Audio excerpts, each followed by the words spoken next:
그 마지막 17절을 한번 보십시오. 이는 하나님의 사람으로 온전케 하며 모든 선한 일을 행할 능력을 갖추게 하려 함이라.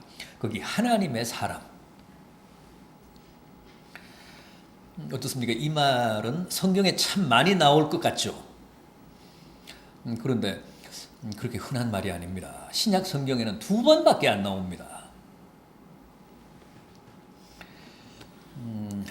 한 번은 오늘 본문 27절에 나오고 또 한 번은 디모데 전서에 나옵니다. 오늘 본문은 디모데 후서인데 디모데 전서 6장 11절을 보면 오직 너 하나님의 사람아 하는 호칭이 나옵니다. 2번 다 바울이 사용했고 바울의 믿음의 아들인 디모데에게 사용한 말입니다. 바울이 자신의 믿음의 아들인 디모데를 호칭할 때, 그 명명할 때, 너 하나님의 사람아 그랬습니다. 그러니까 이 칭호가 굉장히 영예롭습니다.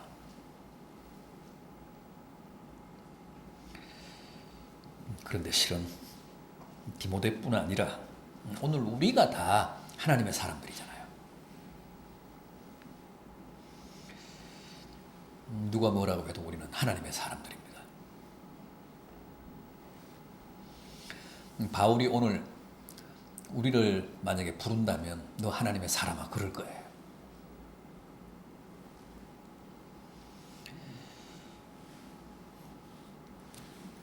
자, 그렇다면 오늘 이 우리가 함께 본 본문은 하나님의 사람인 디모데에게 바울이 준 그 영성 훈련을 위한 권면인데 구체적으로 한번 보겠습니다. 바울이 디모데에게 준 말씀이라기보다는 오늘 우리들에게 주신 영성 훈련의 교훈이다. 그렇게 믿고 그렇게 생각하고 오늘 이 말씀을 함께 보도록 하겠습니다. 먼저 뭐라고 했습니까? 14절을 보면 너 하나님의 사람아 너는 배우라 배우고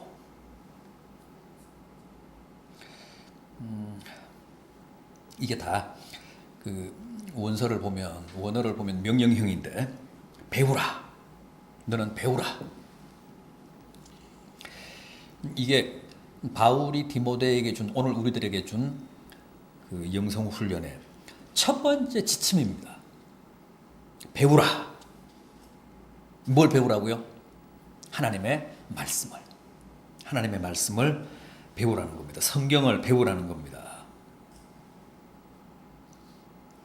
여러분 우리가 왜 성경을 배워야 할까요?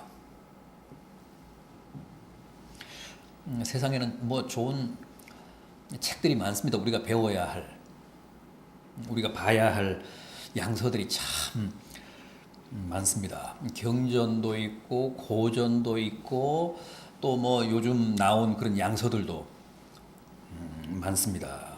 철학 서적들도 많습니다.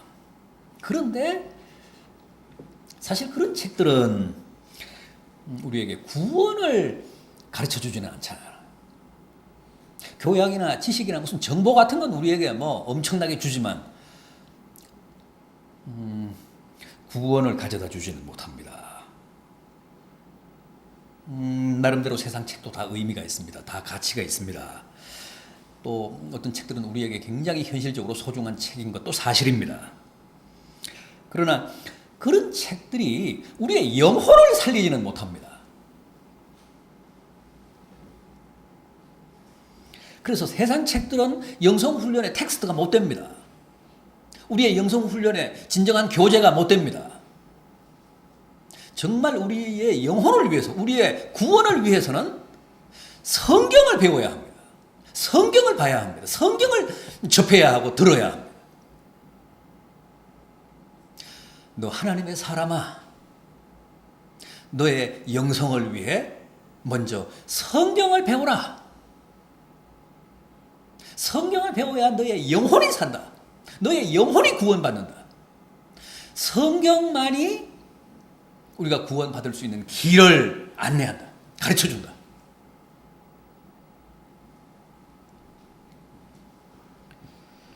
우리로 하여금 구원에 이르는 지혜를 갖게 하는 책은 유일하게 성경입니다. 그래서 교양 서적은 안 봐도, 무슨 신간 소설은 안 봐도, 또 전문 서적은 뭐 그렇게 안 보더라도, 철학 서적은 안 보더라도 성경은 반드시 봐야 된다. 그런데 우리는 거꾸로잖아요. 다른 책들은 열심히 읽습니다. 뭐 신간 소설 절대 안 놓치는 사람들이 있죠. 또 나름대로 철학 서적은 열심히 밑줄 그어가면서 봅니다. 또 골싸매고 전문 서적 파잖아요. 그런데 성경은 안 봅니다. 성경은 뭐 하는 책입니까? 심장 가까이 대고 들고 다니는 책.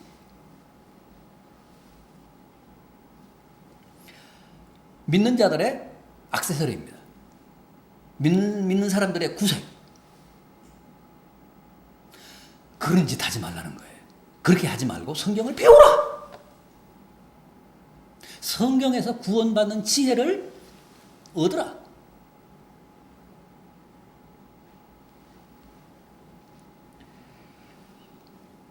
누가복음 16장 19절 이하를 보면 우리가 잘 아는 거지 나사로와 부자의 얘기가 나오죠. 그건 픽션입니다. 주님의 창작입니다. 그건 실화가 아닙니다. 주님이 쓰신 꽁트입니다. 거기 보면 이제 부자와 거지 나사로가 나오는데, 부자는 죽어서 지옥으로 갑니다. 거지 나사로는 죽어서 아브라함의 품. 유대인들은 천국을 아브라함의 품이라고 그렇게 문학적으로 표현을 하는데, 어쨌든 천국에 갑니다. 지옥에 간 부자가 불구덩이에서 고통하면서 아브라함에게 뭐라고 호소합니까? 나는 이곳에 왔으니까 뭐 이제는 어쩔 수 없지 않습니까? 그러나 저 세상에는 아직도 내 형제들이 있습니다.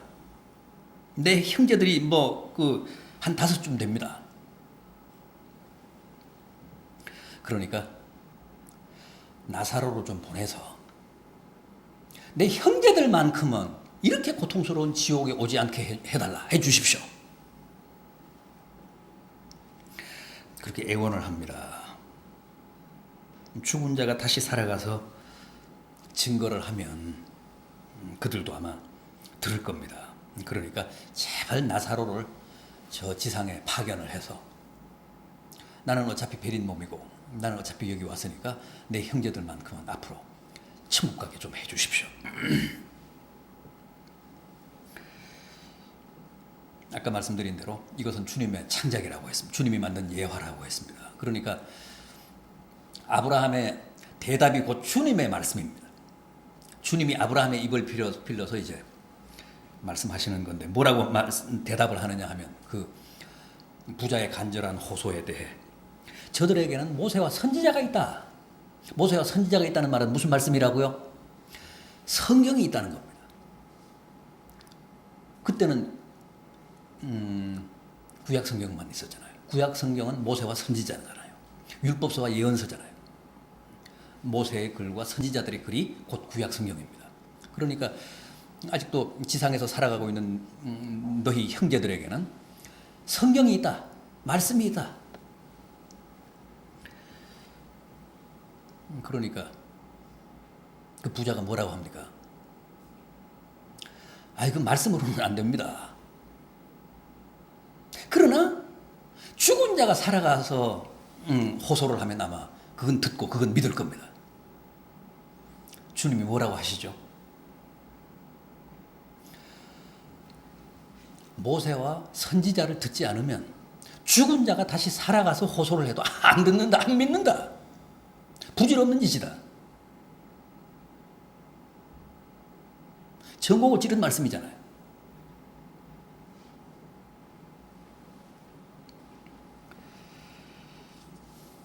주님의 말씀이 참 정답입니다. 부자는 그것으로는 부족합니다. 성경으로는 안 됩니다. 그러나 죽은 자가 다시 살아가서 호소를 하면 아마 듣고 믿을 겁니다. 아니다. 그건 너 말이고 너 생각이고. 정작 살아있는 자들은 성경을 안 믿으면 죽은 자가 다시 살아가서 전해도 안 듣는다, 안 믿는다.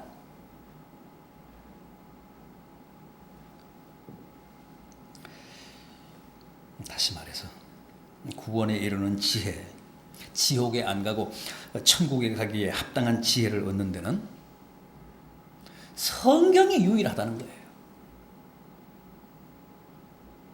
성경 외에 어떤 가이드북도 없다고 합니다. 그게 주님의 말씀입니다.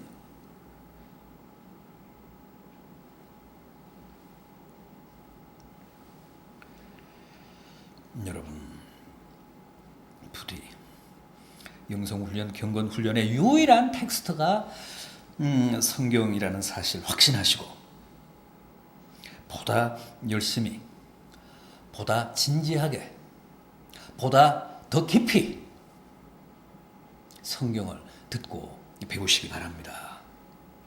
그래야 우리의 믿음이 자양분을, 말씀이라고 하는 자양분을 공급받아서 성장하고 성숙합니다. 다음은 뭡니까? 다음은 확신하라. 배우라, 확신하라. 배움과 확신, 이건 공식입니다. 이건 수순입니다. 우리가 정말 말씀을 성실하게 배우고 제대로 배우면 확신이 옵니다. 말씀에 대한 신뢰가 옵니다. 신뢰가 생깁니다. 왜 그럴까요? 말씀은 진리니까요. 말씀은 정직하고 거룩하신 하나님의 말씀이니까요. 성실히 배우고 진지하게 배우면 반드시 확신이 오게 되어 있습니다. 우리가 왜 말씀을 불신할까요? 왜 말씀에 대한 회의 때문에 힘들고 괴로울까요? 말씀을 어설프게 알아서 그래요. 말씀을 제대로 공부하지 않아서 그래요. 말씀을 정말 성실하게 공부하고 성실하게 연구하면 할수록 신뢰가 생깁니다. 말씀은 정직하니까. 말씀은 진리니까. 말씀은 하나님의 육성이니까. 우리가 제대로 접하지를 않고 제대로 듣지를 않고 진지하게 공부를 하지 않아서 그렇지, 말씀을 제대로 배우면 반드시 말씀에 대한 깊은 신뢰가 생깁니다. 그게 믿음이잖아요. 믿음이 뭡니까? 말씀에 대한 신뢰입니다.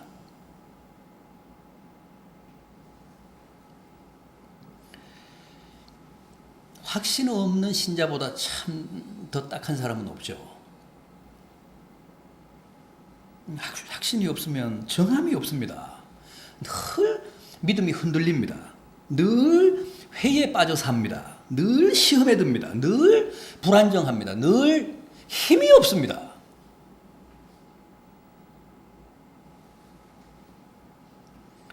그런데 확신은 절대 거저 오지 않는다는 겁니다.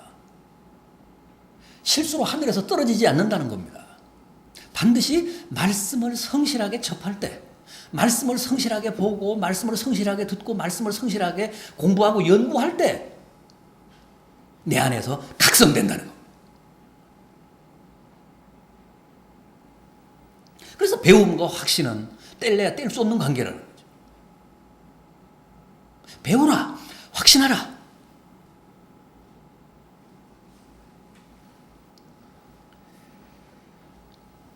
여러분, 우리가 왜 확신에 찬 신앙생활을 해야 할까요?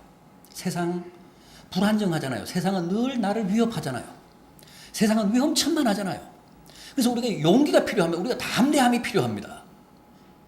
우리가 용기 있게 담대하게 씩씩하게 신앙생활을 하면서 또 마귀를 제압하면서 살기 위해서는 확신이 있어야 돼요.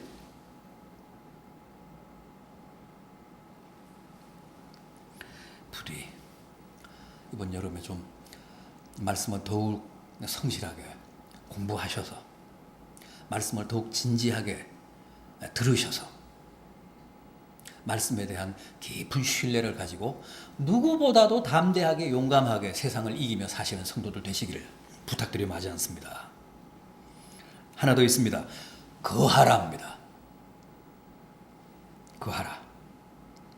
배우라, 확신하라, 거하라. 거하라 무슨 뜻이죠? 확신한 그 말씀 속에서 살라 그런 뜻입니다.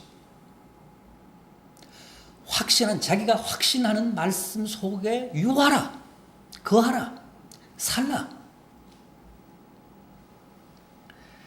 말씀을 내 삶 속에서 실천하라, 구현하라 그런 뜻이죠. 그래야 그 말씀이 내 삶이 되잖아요. 내 존재가 되잖아요. 내 피가 되고 살이 되잖아요. 주님을 우리가 그 성육신이라고 합니다. 말씀이 육신이 되신 분이라고 합니다. 우리가 다 성육신해야 됩니다. 우리가 다 말씀의 화신이어야 합니다. 우리가 다 걸어다니는 주님의 말씀이어야 합니다. 이 거하라는 말씀이 바로 그겁니다. 우리가 입체적인 하나님의 말씀, 주님의 말씀이어야 된다는 거죠. 그런데 우리는 존재 따로 말씀 따로잖아요. 우리는 우리의 삶 따로 말씀 따로잖아요. 이게 잘못됐다니. 이게 이제 이원론적인 신앙입니다. 이게 우리의 분열입니다. 말씀이 곧 우리의 존재여야 합니다. 우리의 존재가 곧 주님의 말씀이어야 합니다. 내가 세상을 걸어다니면 세상 사람들이 나를 통해서 주님의 말씀을, 주님의 육성을 막 들어야 됩니다. 그게 성육신입니다. 주님은 그런 존재였습니다. 말씀이 육신이 되신 분. 주님의 말씀이 곧 내 존재가 돼서 세상 사람들이, 세상이 나를 보면 곧 주님의 말씀을 접하는 이런 일원론적인 신앙, 이런 통전적인 신앙. 그런데 항상 우리는 이게 안 된단 말이죠. 말씀 안에 거하지 않아서 그래요.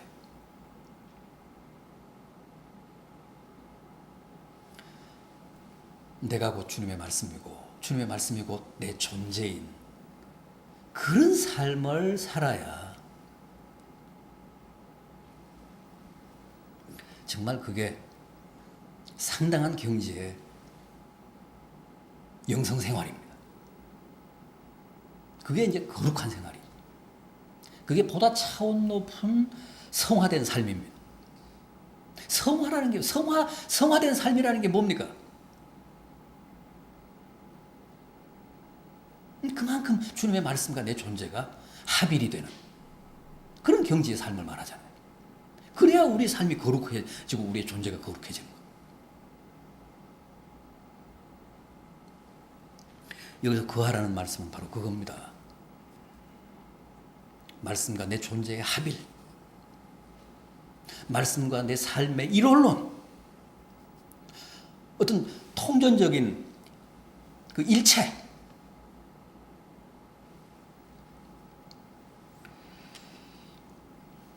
이번 주말에 우리 대부도에 갑니다. 신앙 수련회 하는데 결국은 이런 영성 훈련을 위해서입니다. 그냥 한번 바람 쏘이고 오자는 게 아니고 결국